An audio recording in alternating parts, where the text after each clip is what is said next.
यदि आज समय आपका अच्छा है तो उस समय में आप किसी का तिरस्कार मत कीजिए, अपमान मत कीजिए, बेइज्जत मत कीजिए, क्योंकि समय आज अच्छा है आपका।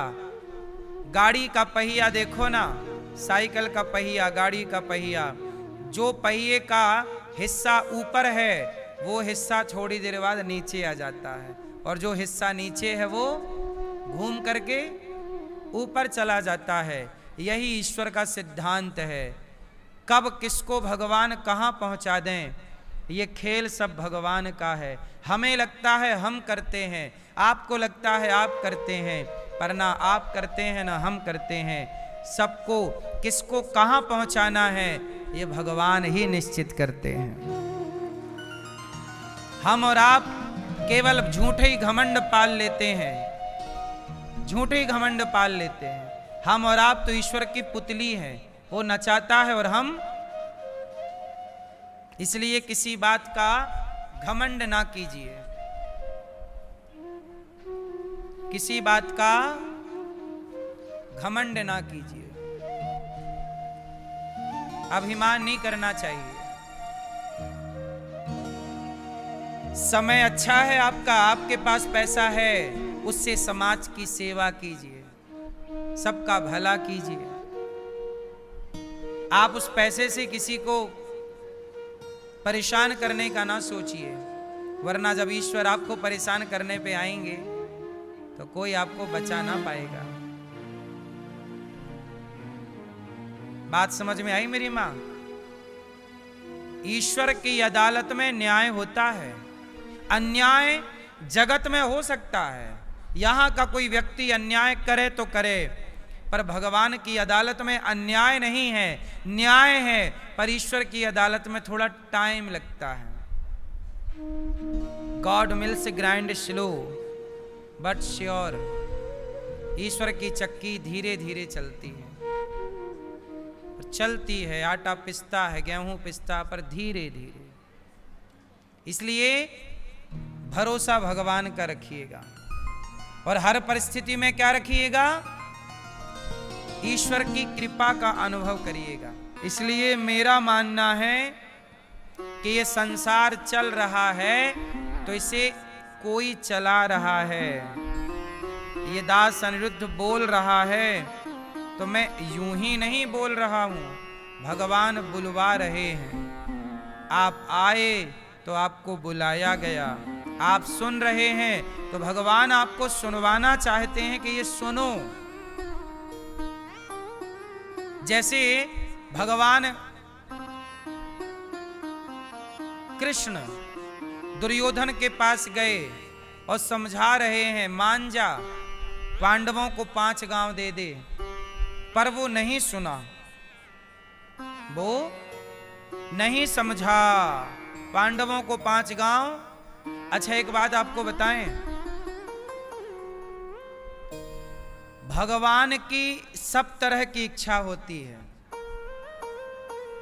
रावण ने ये सब कुछ जो खेल रचाया, सीता मां को चुराना, राम से लड़ना, आप बताइए इसमें भगवान की इच्छा है या नहीं? बोलो जोर से। कहते हैं ना, भगवान की मर्जी के बिना पत्ता नहीं हिलता। तो रावण यदि सीता मां को चुराया तो इस सिद्धांत से राम की मर्जी से ही चुराया होगा। तो क्या राम जी ये चाहते हैं कि मेरी पत्नी चोरी हो जाए? अच्छा बताओ, भगवान की मर्जी के बिना पत्ता हिलता है क्या? नहीं। तो रावण किसकी मर्जी से चुराया सीता जी को? बोलो, राम जी की। तो राम जी क्यों चाहेंगे कि मेरी पत्नी रावण चुरा के ले जाए?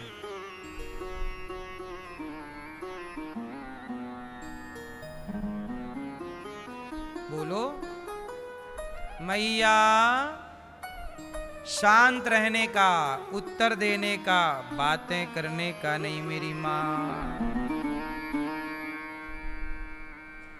अब आपको बताऊं इसका उत्तर? बोलो हाँ कि ना।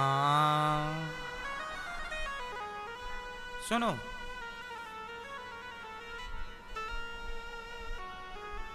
प्रिय भक्तों, देखो ये बातें समझने की हैं, आओ इसे बहुत अच्छे तरीके से समझते हैं।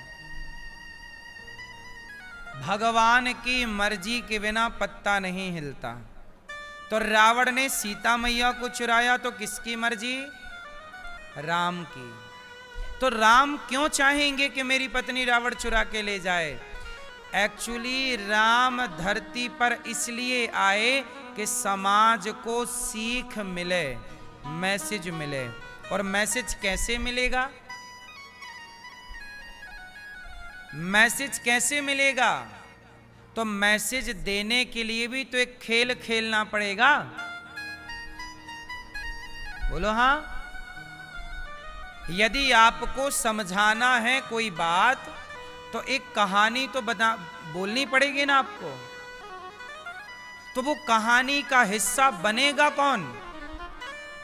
तो भगवान ने अपनी पत्नी को और रावण को उस कहानी का हिस्सा बनाया। रावण को प्रेरणा दी कि सीता को चुरा के ले जाओ। और जब रावण सीता को ले गया तो राम जी ने जाके रावण को मारा और मार के समाज को कहा कि सुनो, तुम ना देखना किसी पराई नारी को, वरना तुम्हारा भी सर्वनाश होगा जैसे रावण का हुआ। यदि रावण ना चुराता सीता माता को, रावण का सर्वनाश ना होता, तो आज समाज में नारी का शोषण ज्यादा होता। नारी का शोषण ना हो, इसलिए राम जी ने अपनी नारी के द्वारा समाज की हर नारी की सुरक्षा की व्यवस्था की कि सुनो दुनिया वालों, तुम किसी पराई नारी पर आंख उठाओगे तो ऐसे ही सर्वनाश होगा जैसे रावण का हुआ। तो लोगों के अंदर भय व्याप्त हुआ कि मैं गलत ना करूं, वरना मेरा भी हाल कहीं रावण जैसा। इसलिए समाज के सामने उदाहरण पेश करना था। वो उदाहरण रावण बना। बोलो हाँ। अब लोग कहते हैं रावण गलत, ये सब बातें ठीक हैं, पर आप समझो कि भगवान धरती पे आते हैं तो समाज को मैसेज देने आते हैं। यूं ही थोड़ी आएंगे। मैं यहां 3 घंटे आया हूं तो कोई यहां प्रपंच थोड़ी करना है मुझे। ठीक ठीक बातें आपको समझाने के लिए मैं आया हूं यहां पर। बोलो हाँ। भागवत सुनने आप बैठे हैं तो भागवत का ही हिस्सा मैं आपको सुनाऊंगा और वही मैं आपको सुना रहा हूं।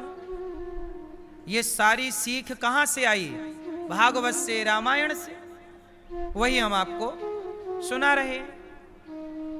तो जैसे हम 3 घंटे यहां आते कथा सुनाने, तो हम अपना काम करने आते, ऐसे भगवान आए। तो देखो, भगवान कृष्ण आए तो गोपियों के कपड़े चुरा के भाग गए। कन्हैया ने गोपियों के क्या चुराए? गोपियां निर्वस्त्र होके नहा रही थीं यमुना जी में। भगवान चुपके से गए, कपड़ा चुरा लिया, पेड़ पर बैठ गए। अब गोपियां निकली, देखा कपड़ा नहीं, तुरंत शर्मा के पानी में घुस गईं। कपड़े कहां गए? भगवान बोले यहां है। क्यों चुरा लिया आपने कन्हैया कपड़े? ये धर्म है? कपड़े चुराना किसी के बताओ सही है, वो भी स्त्रियों के? भगवान बोले ये बताओ, हमने कपड़ा चुरा के गलत किया, चलो, तो तुम पब्लिक प्लेस में निर्वस्त्र होके नहा रही हो, क्या तुम सही कर रही हो? आज हमने देखा, कल कोई और देखेगा, परसों कोई और देखेगा, फिर सारा जमाना देखेगा, फिर कैमरे का जमाना आएगा, लोग चुपके वीडियो बनाएंगे तुम्हारी। भगवान तो हजारों साल आगे की सोचते हैं। बोलो हाँ। इसलिए तुम निर्वस्त्र होके नहा रही हो, वो भी यमुना जी में, वो भी पब्लिक प्लेस में, जहां से रास्ता है लोगों के जाने आने का। ये सही है?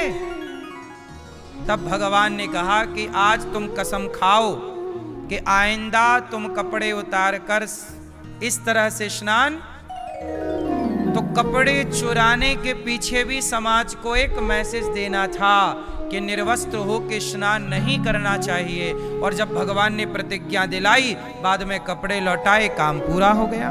तो भगवान की हर लीला के पीछे कोई ना कोई बढ़िया समाज के लिए। अब लोग मैसेज ग्रहण नहीं करते, सीख ग्रहण नहीं करते, कथाओं को कहानियों के हिसाब से सुनना चाहते हैं। अरे हमने कथा सुनी, भगवान ने कपड़े चुराए, ताली बजाई, चले गए। अरे उससे सीखा क्या? उससे सीखा क्या आपने? राम की कथा सुनकर यदि मर्यादा जीवन में उतरी ही नहीं, तो राम की कथा सुनने से क्या होगा?